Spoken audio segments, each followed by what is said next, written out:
nós vamos conversar um pouquinho de ensino à distância, né? Quais são as vantagens, o que vem a ser esse ensino à distância. E para falar sobre isso, nós trouxemos aqui o Dr. Márcio Flávio Lima. Ele é advogado e veio explicar um pouquinho para a gente desse ensino à distância. Seja bem-vindo, Dr. Márcio. Muito obrigada pela presença. Eu que agradeço. Boa tarde a você, a todos que estão em casa. É um prazer estar aqui, poder ajudar, contribuir para algum pensamento a respeito do tema. Muito bom. Vamos começar falando do ensino à distância, né? Quando que ele surgiu e principalmente quando que ele passou a ser aceito, né, pelo MEC. Bom, o conceito de ensino à distância é aquele no qual o processo de ensino-aprendizagem, o professor e o aluno não estão no mesmo espaço ou no mesmo tempo. Podem estar no mesmo tempo ou não. E é um detalhe importante. No qual exige-se, né, uma autodidática para o aluno. Uma disciplina Uma também, disciplina de estudo, e ele tem que ser um pouco autodidata, o que nós não estamos muito acostumados. Exatamente. Mas esse é um pré-requisito assim, para a pessoa. Tá?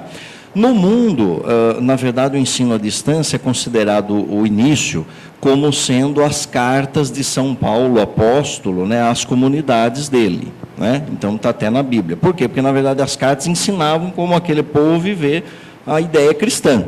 Né? Então, seria o início, assim, né? Ou seja, ele mandava uma correspondência, né, para que alguém lesse ao longo do tempo, guardasse e aprendesse algo. Né? Isso foi, logicamente, passando por muitos e muitos séculos dessa forma, porque até então só existia isso mesmo, o papel, né? O papiro. Né? No mundo, o que chama um pouco de atenção seria no século XVIII, quando as universidades europeias, né, permitiam que os professores também se correspondessem via carta com os estudantes, né, que não podiam, por exemplo, estar na sala de aula, por uma doença, porque estavam viajando, enfim, por qualquer motivo. Bom, no Brasil, no início do século XX, algumas rádios faziam cursos à distância, né? Então, olha, de tal horário, né? Curso sobre corte, sobre costura, sobre datilografia, sobre, enfim, diversos tipos de cursos. Isso também foi evoluindo, foi ficando mais forte no rádio, né? E depois chegou na famosa... na TV, a famoso telecurso, né?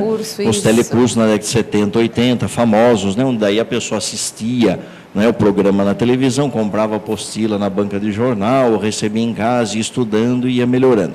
Até que nós chegamos no dia de hoje, né, com a internet, a rede mundial de computadores, que une, né, todos, e podem, então, as universidades, faculdades que desejarem, utilizar-se desse meio para oferecer cursos à distância da forma como eu falei inicialmente. Então, nós estamos mais ou menos nesse caminho histórico, né? O MEC autoriza no Brasil o ensino à distância, ele é autorizado para cursos técnicos, para graduação e para pós-graduação lato sensu.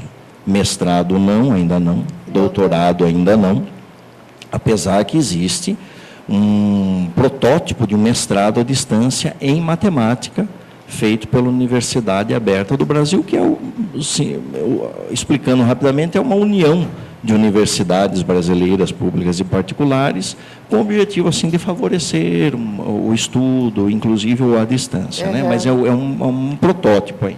E como que esse ensino à distância é visto pelo mundo, ao redor do mundo? Por exemplo, Estados Unidos, né? Como seria a aceitação desse ensino à distância? Tranquilo, no mundo ele é tranquilamente aceito, né? Nós não temos problema nenhum. Em muitas universidades europeias usam a internet para ensino à distância, universidades americanas usam, tá? Inclusive sem restrições. Em qualquer parte do mundo pode acessar, se matricular e usar esse ensino à distância. No Brasil, nós temos cada vez mais muitas faculdades e universidades se valendo dessa possibilidade, né? Até porque os custos são bastante reduzidos, né? E a mensalidade, o valor da mensalidade diminui muito. Bastante, né? em torno de 30%, 40%, até mais.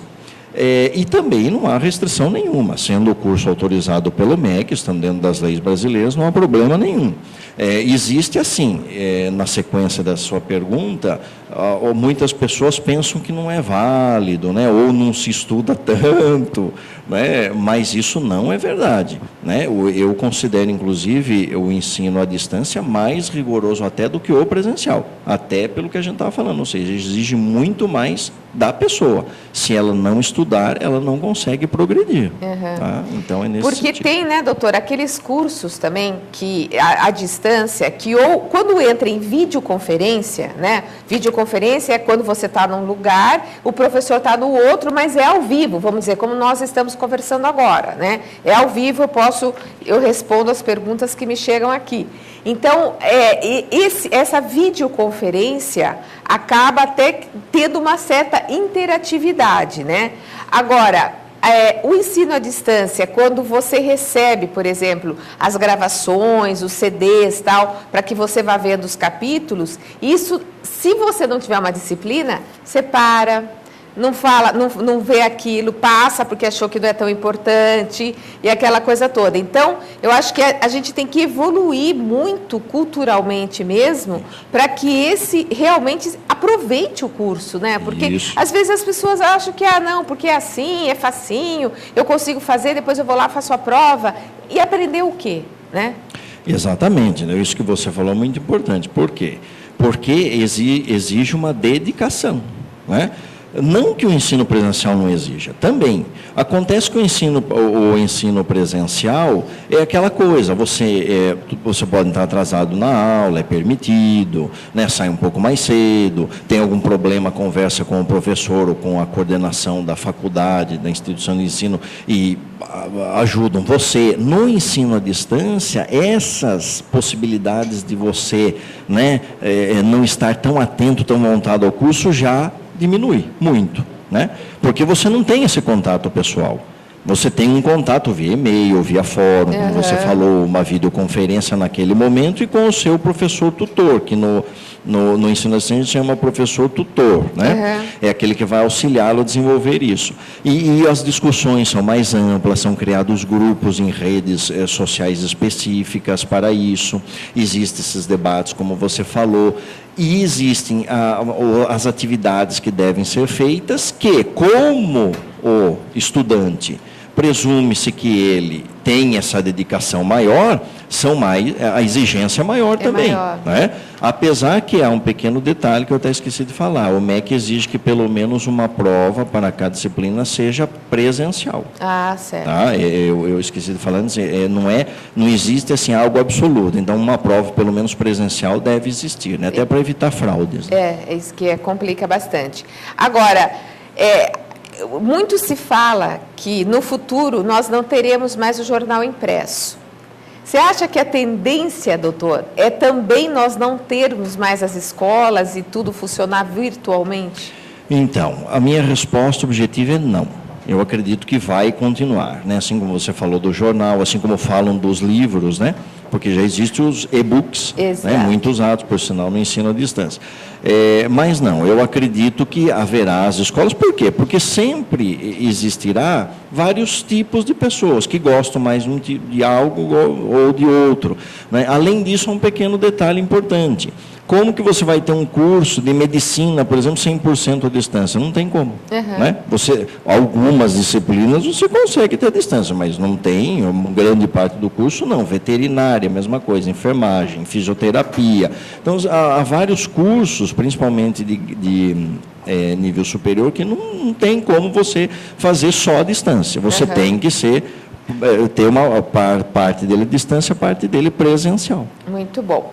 Acho que muito importante também para a gente encerrar é que a pessoa veja a idoneidade, né, desse curso, né, doutor? Exatamente. Então, fica aí essa observação.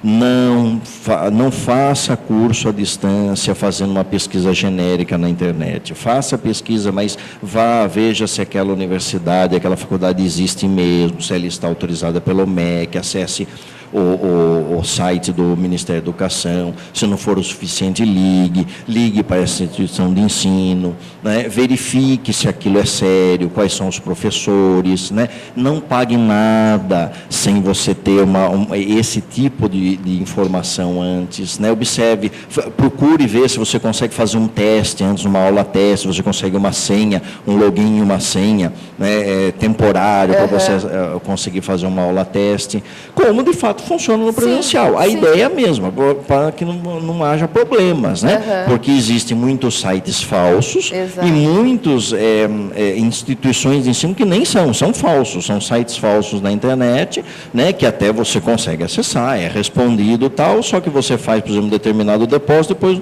nunca mais vê, né? Então, preste atenção nisso. Doutor, muito obrigada pela sua presença, esclareceu bastante a gente. Eu que agradeço, boa tarde a todos, sucesso, parabéns pelo programa. Obrigada, querido.